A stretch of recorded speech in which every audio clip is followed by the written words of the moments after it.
On est toujours dans la poursuite de cette ligne de Moscou qui consiste à dire nous sommes pour la paix tout en jetant de l'huile sur le feu. Alors le Kremlin ne nie pas, comme il a pu le faire auparavant, la concentration de ses troupes à la frontière, mais le porte-parole de Vladimir Poutine, Dmitri Peskov, a affirmé que ces milliers de soldats russes déployés sont là par mesure de protection de la frontière et du territoire russe au vu des combats qui se déroulent de l'autre côté. Poutine accuse l'armée ukrainienne de débordement. Il y a eu des combats à la frontière au cours desquels un douanier russe a été blessé.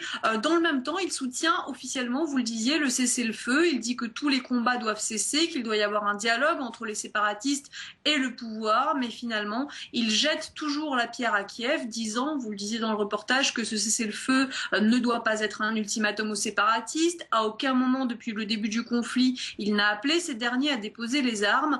Poutine accuse toujours l'armée ukrainienne de violer le cessez-le-feu et la télévision d'État russe continue d'imputer la catastrophe humanitaire à l'opération militaire, disant que Kiev massacre sa propre population.